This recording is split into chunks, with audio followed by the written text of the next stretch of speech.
문제달인 신혜손입니다. 국가직 공무원 직업상담사 직렬 직업상담 심리학개론 핵심 강의 시작하겠습니다. 16강 생애 진로 사정과 직업 가계도 그리고 내담자 사정에 대해서예요. 첫 번째 생애 진로 사정인데요. 이 생애 진로 사정은 상담자와 내담자가 처음 만났을 때 이용할 수 있는 구조화된 면접 기법이다. 중요해요. 오답으로 비구조화된 면접 기법이다. 이렇게 나온 적 많았었어요. 두 번째, 내담자에 대한 가장 기초적인 직업 상담 정보를 얻는 질적인 평가 절차예요. 양적인 평가 절차 아니에요. 질적인 평가 절차이고요. 세 번째, 검사 실시나 해석에 검사의 실시나 해석의 예비적 단계, 전 단계에 유용하다라는 것이고, 아들러의 개인 심리학의 기초에서 내담자와 환경과의 관계를 이해하는 데 도움을 제공하고 있고요. 내담자의 객관적 사실과 태도, 신념, 가치관은 물론이고 여가나 친구 관계 등 일과 직접 관련 없는 주제도 포함하고 있어요. 비판단적이고 비위협적인 분위기로 내담자와 긍정적 관계를 형성하는 데 도움이 되고 있어요. 생애 진로 사정의 구조를 살펴보면요, 네 가지 있어요. 진로 사정, 전형적인 하루, 강점과 장애, 요약 이렇게 있어서 우리가 진전 강요 이렇게 외웠단 말이에요. 진로 사정은요, 내담자의 직업 경험, 교육 또는 훈련 과정과 관련된 문제들, 그리고 여가 활동 등에 관해서 사정하는 것이고, 전형적인 하루는 내담자가 의존적인지 또는 독립적인지, 그리고 자발적인지 또는 체계적인지 성격을 파악하도록 도와주는 것이에요. 강점과 장애는 내담자가 스스로 생각하는 자신의 주요 강점 및 장애에 대해서 질문하는 것이고, 요약은 내담자에게 자신에 대해 알게 된 내용을 요약하게 함으로써 자기 인식을 증진시키도록 하는 것이에요. 세 번째, 생애 진로 사정을 통해서 알 수 있는 정보에는 무엇이 있는가? 첫 번째, 내담자의 직업 경험과 교육 수준을 나타내주는 객관적인 정보를 얻을 수 있고요. 두 번째, 내담자의 기술과 유능성에 대한 자기평가 및 상담자의 객관적인 평가 정보를 얻을 수 있어요. 세 번째, 내담자의 가치관 및 자기인식의 정도를 얻을 수 있어요. 직업 가계도요, 제노그램이라는 것인데, 이 직업 가계도는요, 직업과 관련된 내담자의 가계력을 알아보는 정질적 평가 기법이에요. 정질적이라는 표현은 정량적이라는 표현과 대비되는 표현인데요. 연구 방법에 있어서 이 질적 연구 방법과 양적 연구 방법, 그리고 혼합해서 쓰는 이런 질적, 양적을 혼합해서 쓰는 이런 연구 방법들이 있는데요. 질적 연구는 연구자의 직관적인 통찰로 현상의 의미를 해석하고 이해하려는 연구예요. 그러니까 질적인 정질적인 평가 기법이다 하면은 연구자의 주관성이 개입될 수 있다는 것이에요. 반면에 양적 연구는요, 수량적으로 측정할 수 있는 특성을 포함하는 연구 문제나 가설에 대해서 답하거나 검증하는 탐구 방법이에요. 그래서 이거는 객관적으로 하는 평가 기법을 우리는 정량적 평가 기법이라고 해요. 두 번째, 내담자의 직업의식, 직업선택, 직업태도에 대한 가족의 영향력을 분석하는 기법이에요. 세 번째, 내담자의 가족이나 선조들의 직업 특징에 대한 시각적 표상을 얻기 위해서 도표를 만드는 것이에요. 그래서 우리가 직업 가계도라고 했던 것이에요. 직업 가계도의 활용을 보면 직업 상담의 초기 과정에 있어서 내담자의 정보 수집을 하는데 사용이 되어져요. 두 번째, 내담자의 직업의식, 직업선택, 직업태도에 대한 가족의 영향력을 분석할 수 있다고 우회도 있었죠. 세 번째, 내담자에게 심리적 압박으로 작용할 수 있는 가족의 미완성된 과제를 발견할 수 있고요. 네 번째, 내담자의 직업선택에 작용한 무의식적인 과정과 자기 지각의 근거를 살펴볼 수 있어요. 직업 가계도를 작성한 이후에 내담자에게 확인할 사항이 있는데요. 첫 번째, 가족들이 과거 또는 현재의 직업에 대해서 어떻게 느끼고 어느 정도 만족하는지를 확인해 보고요. 직업 활동으로 얻은 혜택은 무엇인가? 그리고 진로 선택에 어떤 과정을 거쳤고 앞으로 이 직업에 대해서 어떻게 전망하고 있는지에 대해서 내담자에게 확인해 보는 것이에요. 네, 세 번째 내담자 사정인데요. 첫 번째 내담자 사정 중에서 첫 번째 동기 및 역할 사정하기가 있어요. 동기 및 역할 사정하기는요, 자기 보고법을 활용해서 동기와 역할을 사정하는 것이에요. 자기 보고법은요, 내담자 자신을 내담자 자신이 스스로 탐색하는 방법이에요. 그래서 현재 상황과 미래의 기대 수준을 진단함으로써 진로 선택의 중요성 및 자기 효능감을 증가시키도록 하는 방식이 자기 보고법이에요. 때문에 이 자기 보고법은요, 인지적 명확성이 있는 내담자에게는 유용하지만 인지적 명확성이 없는 내담자에게는 적절치 못하죠. 스스로 어떻게 탐색하겠어요? 진단하고요.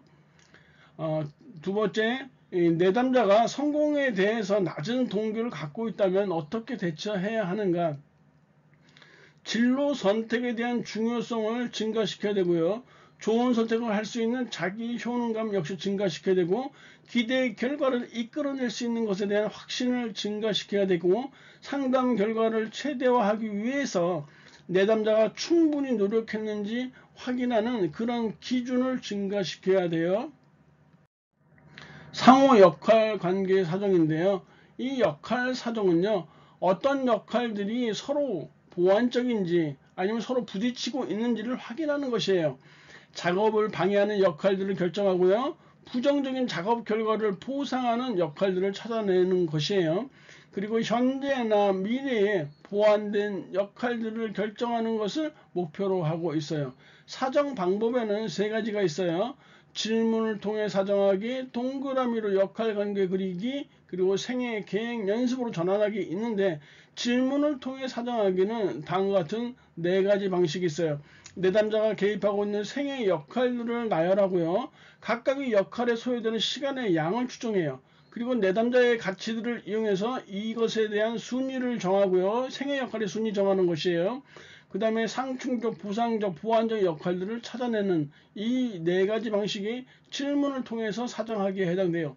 그 다음에 동그라미로 역할관계 그리기는 내담자에게 삶에서의 역할들을 대표하는 원을 그리게 하고요. 명칭을 적게 해요. 그런 다음에 역할들 간의 관계, 이 상충적인지 이렇게 보상적인지 보완적인지 이 역할들 간의 관계를 연결해서 이렇게 표시하게 하는 것이에요. 세 번째, 생애 계획 연습으로 전환하기는 각 생애 단계마다 생애 역할 목록을 작성하게 해서 역할들 간의 관계를 파악하고 미래에 충족시킬 것으로 기대되는 역할 등을 탐색하는 것이에요. 가치 사정하기가 있는데요. 이 가치라는 것은요, 사람의 기본 신념이에요. 그리고 이러한 신념은 사람들이 가장 소중하게 간직하는 것이에요. 때문에 가치는 동기의 원천이 되고요.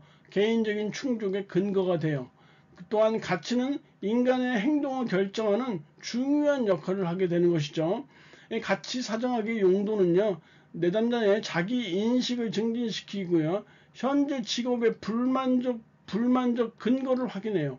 역할 갈등의 근거를 찾고요. 낮은 수준의 동기나 성취의 근거를 확인할 수 있어요. 그리고 개인의 흥미나 성격 등에 대한 예비 사정 용도로 활용되어지고요. 직업 선택이나 직업 전환의 전략적 토대로 활용되기도 하네요. 자기 보고식 가치 사정법이 6개가 있는데요. 첫 번째, 체크 목록 가치의 순위 매기기.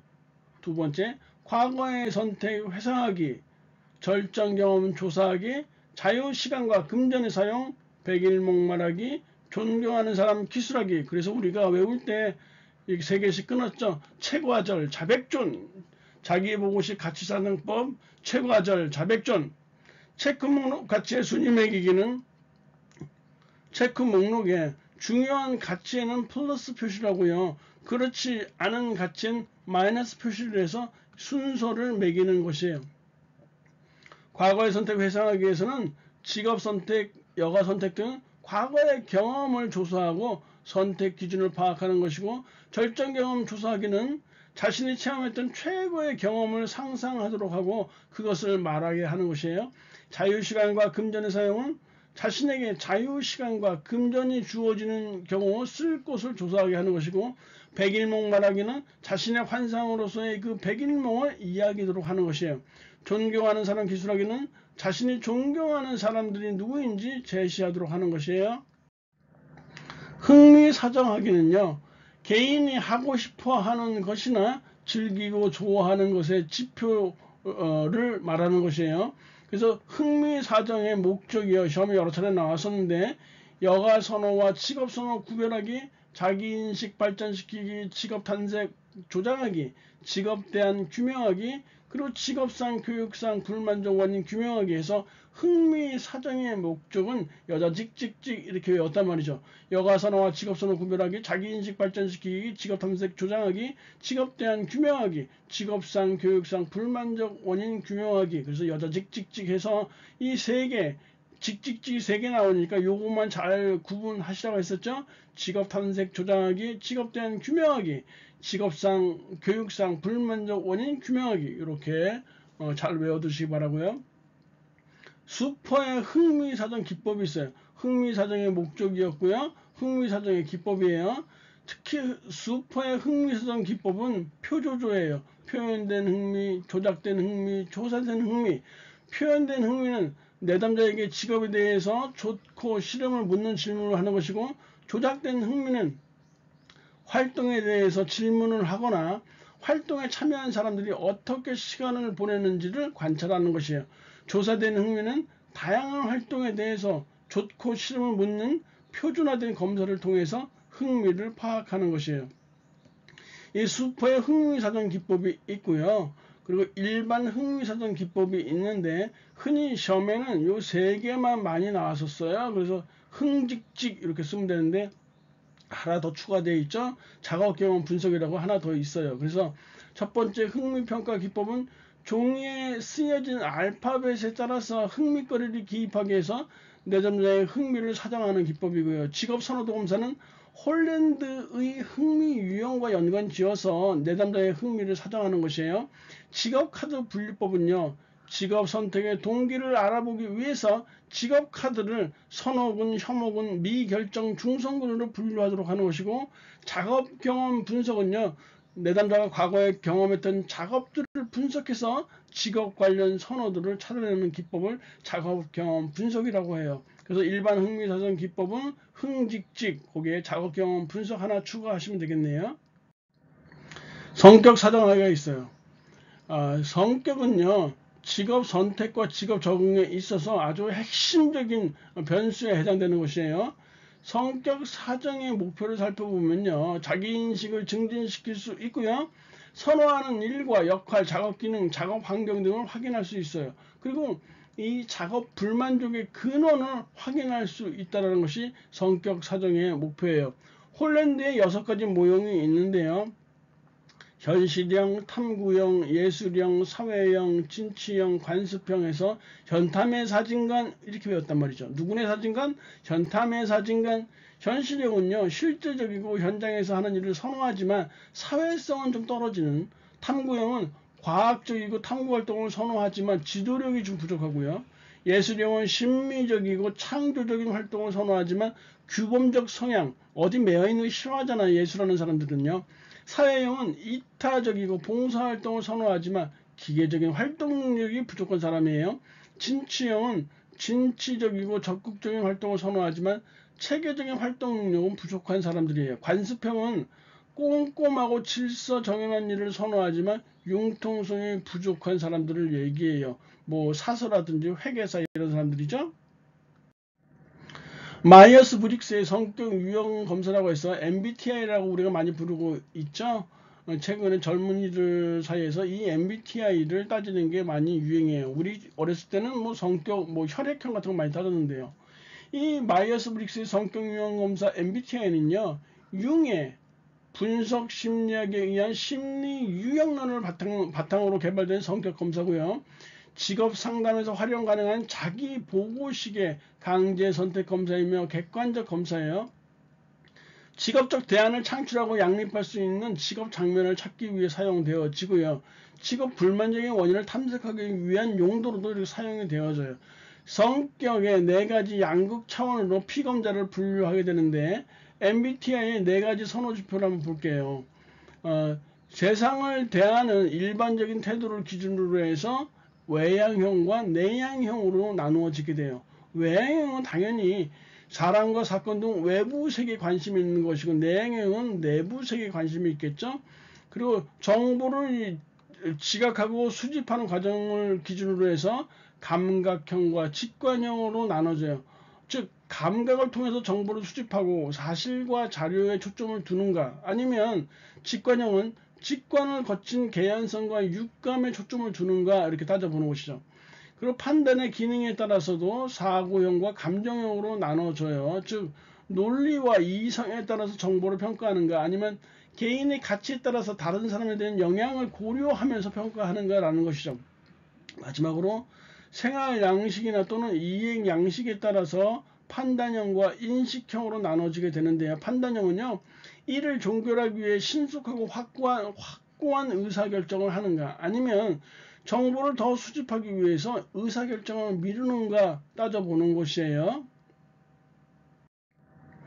19년도 공시문제요. 생애 진로 평가에서 다루는 주제로 옳지 않은 거 했는데요. 지금 딱 보시면은 정답이 3번으로 딱 나와죠. 진로 사정을 통해서 직업 경험 알 수 있죠. 일상적인 날은 전형적인 하루랑 같은 표현이에요. 그 다음에 강점과 장애물 있고요. 마지막으로 요약이 하나 빠져 있죠. 지금 요약이 빠져 있어요. 정답은 3번이고요. 직상사 기출문제 보면 내담자의 흥미를 사정하는 목적과 가장 거리가 먼 거 여자 직직직 했었어요. 그래서 4번에 여가 대한 규명하기가 틀린 내용이 되겠네요. 강의진이 고생하셨고요. 다음 시간에 뵙도록 하겠습니다. 감사합니다.